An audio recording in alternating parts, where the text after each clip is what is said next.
Hello everyone, it's just me and Claire out here this afternoon. She's just taking a break, sat on the bench, overlooking the ocean. Hey Claire, some one-on-one time. It's absolutely gorgeous. Hey girly, you're having your water and I'm having my water. Good girl, Claire. Yeah, just me and you. Yeah, just me and you, Claire.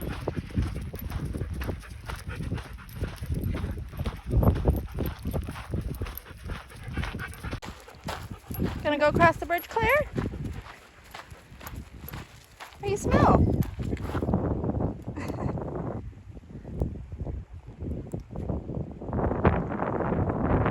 All right, Claire, forward. Good girl.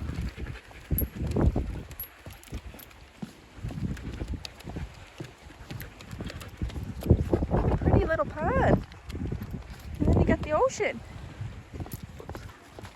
It's a lot later in the day, everyone. Claire came back from her walk and we just relaxed, and the dogs went out and they did some overview of their training, and the two little ones got to watch and just take it all in, and they were so interested and entertained by it.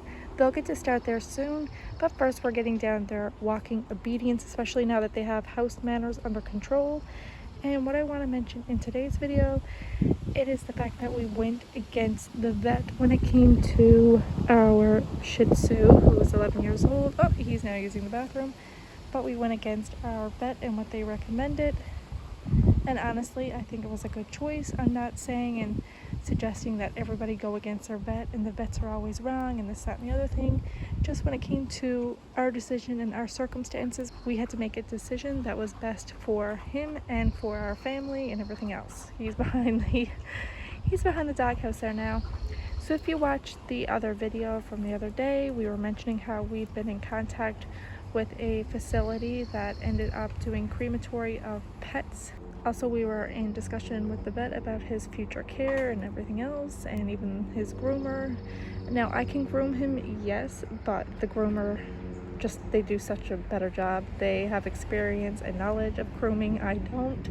And with all the other dogs, I think it's perfect for him to just get some away time to go get groomed and everything else. But anyway, the vet thought that future care was no longer necessary for him for his condition and what he was going through.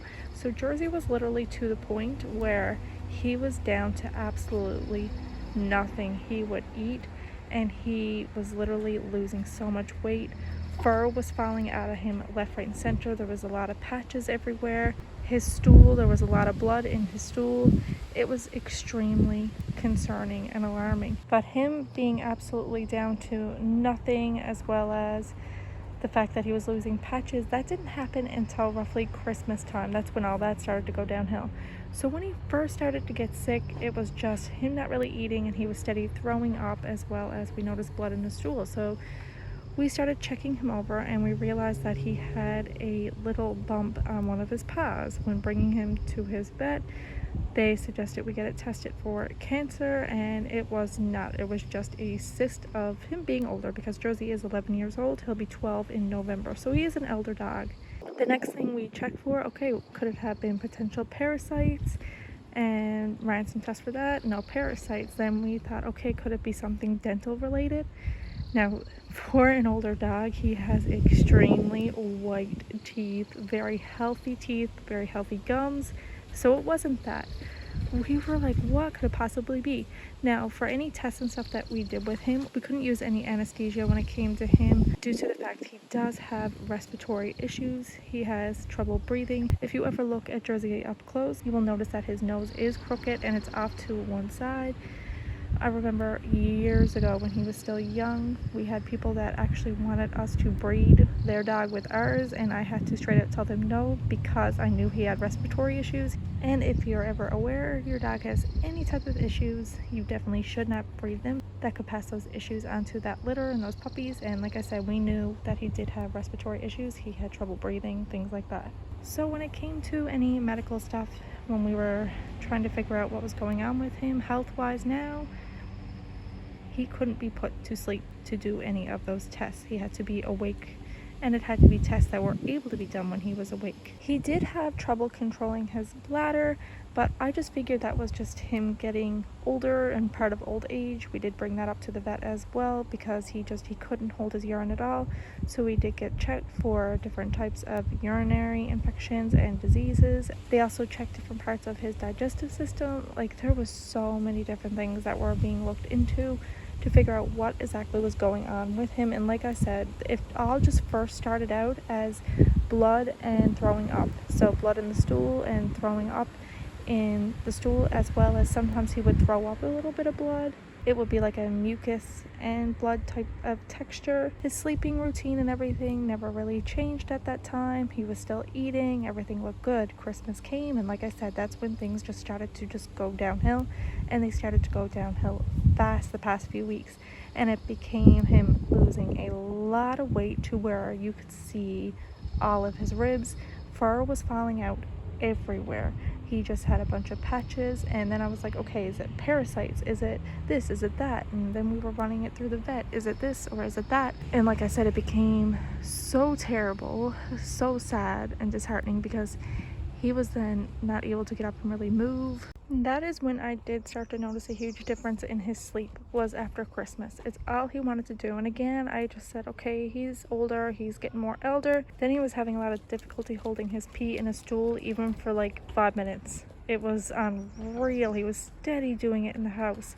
So I was like, okay, this is all must be part of just him getting older. Now I know with his type of breed, they live anywhere for their life expectancy is 12 to 16 years, and he, like I said, is now 11, so I knew he was getting up there in age for the type of dog he is. He's way down in the back now. Just got him out trying to stretch his legs and everything. But the other week is when it got really, really bad and scary, and it was to the point where the vet said they couldn't do any more for him. They didn't know what else to do for him, and the only thing they could think of and the best thing to do was to put him down, because there was a point where we brought him outside. He couldn't even hold himself up. He was steady falling over, and we were steady carrying him up and down the stairs safely in the travel carrier. He couldn't go up and down the stairs himself at all, and we were too nervous to actually have him attempt it at all, so we would actually bring him up and down in the travel carrier. Like, it was unreal. It was so scary. It was so sad. And like I said, he would walk a little bit, just fall over and collapse, and it was heartbreaking. Now, Jersey in the past, he had 2 seizures, which the vet was also well aware of. He had them years apart. They weren't even months apart or weeks apart. They were years apart. And also, like I stated earlier, he does have respiratory issues, a lot of trouble breathing, so he has that against him too, poor little guy. And because he kept collapsing and everything else, and the amount of weight he was losing and just how sick he was steady getting and throwing up, the groomer couldn't see him anymore either. So I was like, oh my goodness, the poor little guy. So we were trying to touch him up as best as we could, but it was getting to the point he didn't even want us near him and touching him. He would steady cry when we would even put him in the tub and start to whimper. It was unbelievably heartbreaking. It really did seem like, though, he was passing away, and why the other day we did make the decision just to call the pet crematory place just to see how they go about things and how they do things, especially too when a vet is telling you there's nothing else they can do and his health is just decreasing at a great pace. You start to think, okay, this is the end, this is it. It was honestly so unreal and so heartbreaking. Like, he wasn't doing any of this of what he's doing now, out walking around, nothing. He had someone there pretty much holding him to support him. He had like no fur, he was down to skin and bones, and we would be pumping the food in him, trying to get him to put weight on, and nothing was working. It was, I can't even explain it. I don't even know what was going on, in all honesty. I just knew I was in a position where it was life or death. I had to make a decision if I was going to go against the vet, because the vet suggested and recommended that we euthanize him, put him to sleep, and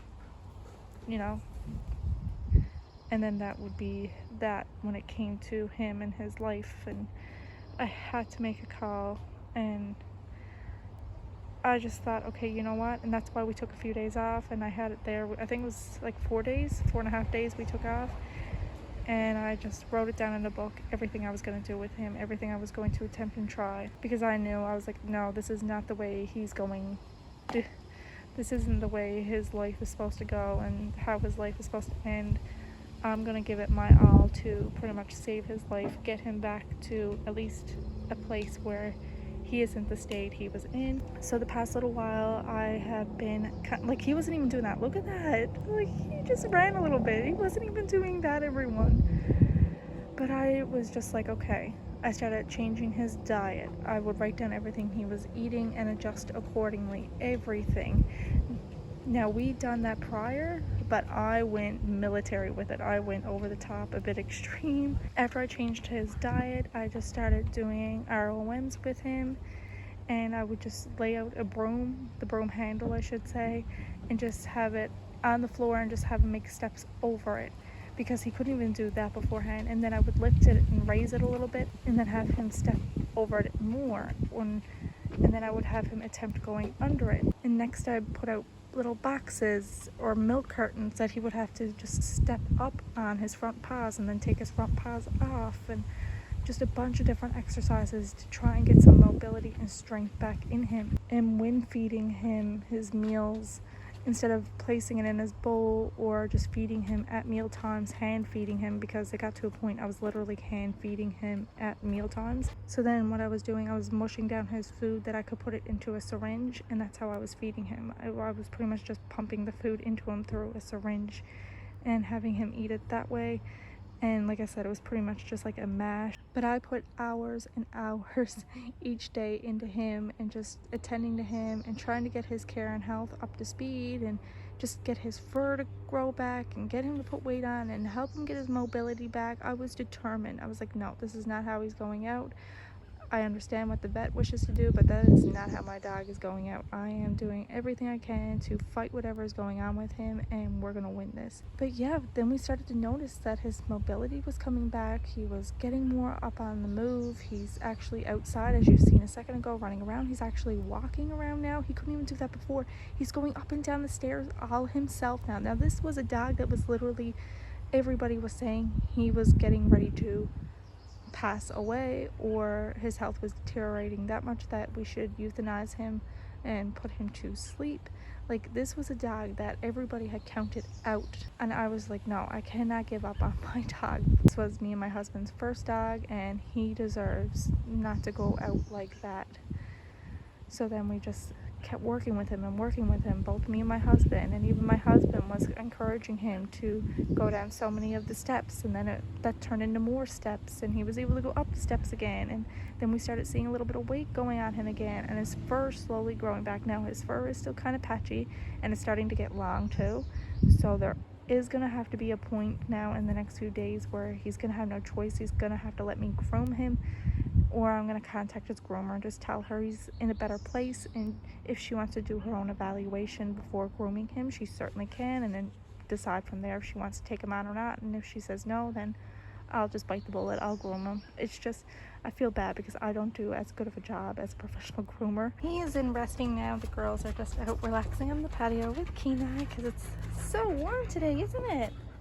And the other girls are down there. Can I say one or all of the things I've done are the reasons that he came around? I don't know. I can't say for certain. All I know is whatever we are doing, it's working, and it has changed him tremendously. His health has changed tremendously. And this was literally a dog that everybody had pretty much marked and ready to say that he was passing away and he was gone, or getting ready to pass away. And I'm so thankful and so glad me and my husband just stuck to it, really worked together, and came up with a solution and tried to find things that would work and help him.